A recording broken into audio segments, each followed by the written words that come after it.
Shalom. I want to give all praises, glory, and honor to Yahweh, Ba'ashim Yahushai, Ba'ashem Kakwadash. Double honors to our elders and apostles of Great Millstone that taught us this truth. Peace, love, and salutations to the hopeful like Akim that's teaching and preaching this truth with all righteousness and sincerity. Today's lesson is entitled, "And Yahweh will put all these curses upon thy enemies." And I'm quoting Deuteronomy 30, verse 7. I have this video from D's African perspective. And it's entitled "Living Below Means Everyone is Going Through It." And as this economy continue to fail and people experience more financial crisis, whether it's inflation, high utility costs, high insurance for cars, vehicles, taxes going up, all while your pay is staying the same, people are starting to have an outcry. All right. You have this growing trend on TikTok where people go on there and sigh and cry for basically all the wickedness that's being done here. And we see that it's not only you Israelites that's dealing with these things, which we've been dealing with these things for years. All right. But now, since there's a spotlight on, everyone going through it financially, now they're expecting to get bailed out from these economic woes. All right. Once again, we as Israelites, we've been dealing with these curses. We've been dealing with paycheck to paycheck, having to stretch, dealing with less, dealing with eviction notices and dealing with, marital problems, dealing with not having your children, pretty much all the curses that you read about in Deuteronomy 28. Now, I have on the screen here what appears to be an Edomite. All right. Because we don't go off of phenotypes, just because, this man looks like an Edomite, which Edomites are red, according to the scripts. But we know that Jacob's seed is scattered in all nations. You're going to have people that look like Edomites who are indeed Israelites. All right. We go off the spirit. So I'm not going to just outright call him an Edomite. He appears to be an Edomite, but it does fit what we read in Deuteronomy 30 and 7. Matter of fact, let me read it again. This is Deuteronomy 30 and 7. It says, "In Yahweh," and that's the true name of the Heavenly Father. When you see the word Lord, which is all caps here, it says, "Thy power will put all these curses upon thy enemies and on them that hate thee, which persecuted thee." Now, when you go to Deuteronomy 28, go to the very last verse, which Christians hate when we go into this, by the way. This is Deuteronomy 28, verse 68. It says, "And Yahweh will bring thee into Egypt again with ships." This Egypt isn't talking about ancient Egypt ruled by Pharaoh. This is talking about the spiritual Egypt, which is the great city, which is also known scripturally as Babylon the Great. We know it as America, with ships. That's cargo slave ships. "By the way whereof I speak unto thee, thou shalt see it no more again," talking about our land. It says, "And there ye shall be sold unto your enemies for bondmen and bondwomen, and no man shall buy you." So we will be sold to our enemies for slave men and women, and even our children. "And no man shall buy you." Now, when you go into this word "buy" here, it's not saying that you will have Israelites on auction blocks and people will come there and say, "Oh, I'm not going to buy that one." No. You have to go into these words to get a deeper understanding on what's being said in these precepts.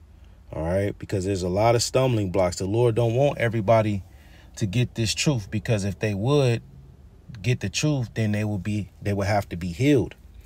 All right. So when you go into this word "buy" here, it goes back to the Hebrew word "kwa na." That's the "kwa," the "na," the "ha."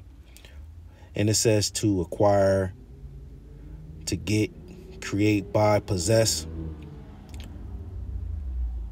The entry one, as you see here, is the suitable definition. It says redeem his people.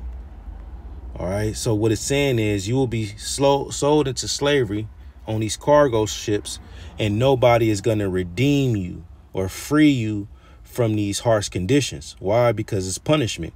It's judgment. Okay. Let me see. Because it's judgment. So I'm going to read it again. Deuteronomy 28, verse 64. "And Yahweh shall bring thee into Egypt again with ships, by the way whereof I spake unto thee, thou shalt see it no more." Once again, that Egypt is this modern day Egypt. Revelation 11:8 goes into that, where it speaks about Israelites laying in the street of the great city, which is spiritually called Sodom in Egypt. All right. I shall bring thee into Egypt again with ships, cargo, slave ships, by the way whereof I speak unto thee. All right. Thou shalt see it no more, because Moses was speaking to the Israelites in the wilderness. All right. Going to the land of Israel. All right. It says, and there ye shall be sold unto your enemies in Egypt, the spiritual Egypt, as bondmen and bondwomen, and no man shall buy you or save you. No man will save us out of these hellish conditions but our Lord Yahushua, which is mighty to save. So now when we go back here to this video, what appears to be an Edomite is sighing and crying. The same level of mental health as me.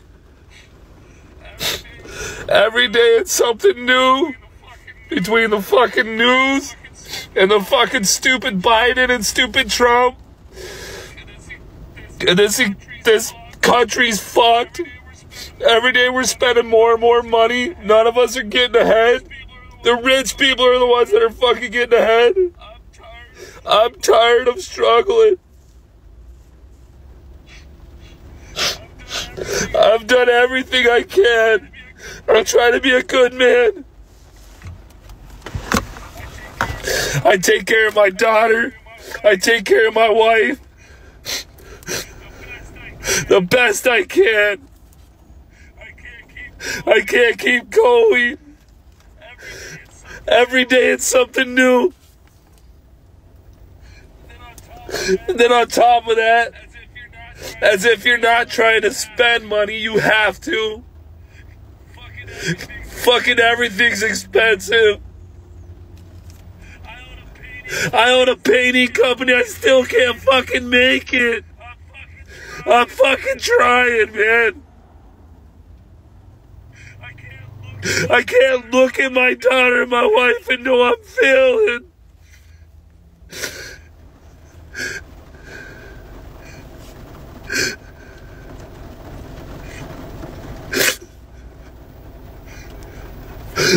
I'm fucking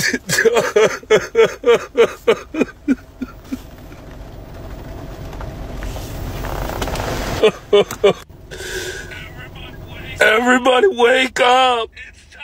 It's time to stand up. It's time to be tired of this. It's our turn to fucking eat. I want to eat. I want my family to eat. I want you guys to eat.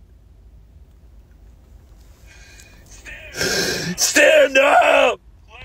All right, you can continue watching it on your own, but hey, you know, he's suffering. You know, things ain't working out for him financially. You know, constantly getting taxed. Everything is going up. The lifestyle here in America is getting very, very expensive, and people are waking up to it. So, you know, these type of talking points is going to lead to uproars of the people, rebellion, sedition. And hey, he might be an Israelite. You know, he comes off as passionate. You know, he's not prideful. You know, he may be an Israelite. All right. But the prophecies do speak about curses falling upon our enemies, you know, and, you know, we've dealt with various different things. This is Haggai chapter 1, which this happened during the second temple rebuilding phase. During the Medo-Persian Empire, you had Haggai, Zechariah, Nehemiah, Esdras, Joshua, the high priest, Zerubbabel, the governor of Judah. All right. You had all these principal men during the time of this era, you know, being partakers of the rebuilding of the temple. But when you go here to the 6th verse, it says this: ye have sown much and bring in little. Ye eat, but ye have not enough. Ye drink, but ye are not filled with drink. Ye clothe you, but there is none warm.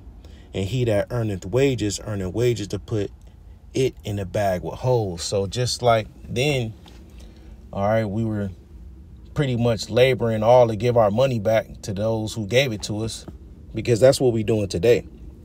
When we get paid, whatever job you work for, that job is a corporation that runs other corporations. that's investing in other corporations. So that job will pay you, right? But then as soon as you get paid, your rent is due, or you got to pay your cell phone bill, insurance, you got to go to Target, you got to go to Walmart, got to get gas. Them same people that you work for more than likely have other business investments that you have to spend your money on, you know? So as soon as you get paid, all these bills are due. All right. And people are waking up to that. All right. Once again, you have sown much and bring in little. You didn't put a gang of work in and you bring in nothing, you know, a little bit. You eat, but not have enough to eat. Go to the grocery store, you spend $120. That ain't even enough. All right. You drink, but not filled with drink. He clothe you, but there is none warm, and he that earneth wages to put in a bag with holes in it. Why? Because we're subject unto payments. All right. You know, let me get some other curses, which curses is found all throughout the scripts. You don't have to just go to Deuteronomy 28. Right. This is Amos 7:17. Therefore, thus saith Yahweh, thy wife shall be a harlot in the city. Talking about the Israelite woman. All right. Gonna be a hoe out here. And thy sons and thy daughters shall fall by the sword. They're going to get destroyed by Esau, the killings. All right. It says, and thy land shall be divided by line. As a separation in our land. All right. You have the people that wear all black on one side, and then you got the Arabs and the Palestinians on the other side. And thou shalt die in a polluted land. This is America. This bad land was polluted by the bloodshed from these Edomites. All right, when they came and conquered America and took it from the Native Americans, all right, which are indeed Israelites. All right, and the other tribes that were here. It says, Israel shall surely go into captivity forth of his land. So we went into slavery. So even amongst these Edomites, they women is hoes. All right. You know, they women is turning into just like the black woman. And then let me see if I can pull this up in Baruch real quick. King James online. Just pull up a couple of curses real quick. Let me see.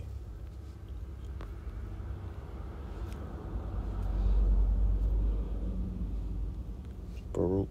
I want to say, is it the first chapter? No, I think it's the second chapter. Let's see.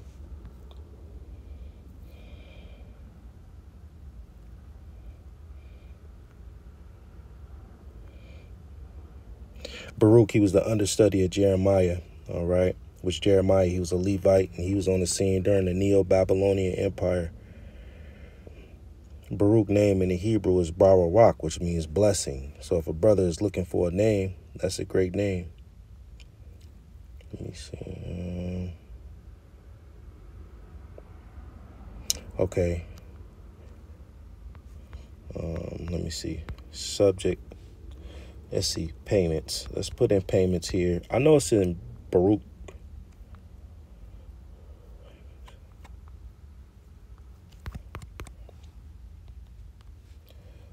Payments.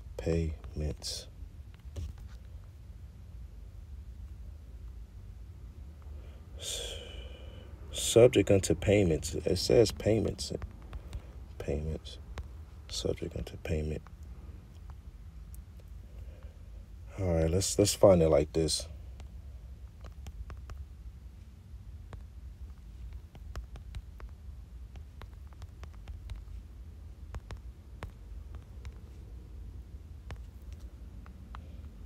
Baruch 3:8. Okay. Just bear with me, Akin. You know how it is. So Baruch chapter 3, verse 8, behold, we are yet this day in our captivity. And that's still playing out to this very day. The Israelites are in captivity. Where thou hast scattered us, referring to Deuteronomy 28, verse 64. One of the penalties of transgressing the law, the statutes, and commandments is that we will be scattered amongst the heathens, worshiping gods that our forefathers didn't worship. It says, for a reproach and a curse, and to be subject to payments, having to pay for stuff. All right, Esau, Edom, the way this system is constructed is it's a debt-based society. That's the only way that this money is going to have relevancy. That's the only way this currency is going to have money is by, the only way that this currency is going to have value is by having people in debt. Okay. Got to have debt at a all-time high. You're going to have people keep working for these jobs, and you're going to have the money constantly in circulation. So Esau create this system to where everyone is subject unto payments or debt, paying off stuff, according to all the iniquities of our fathers, which departed from Yahweh our power. Okay, so we had to deal with this because we departed from Yahweh Ba'ashem Yahushai by sin and iniquity. Now, when you go here to Job 20th chapter, and now this will be my last one.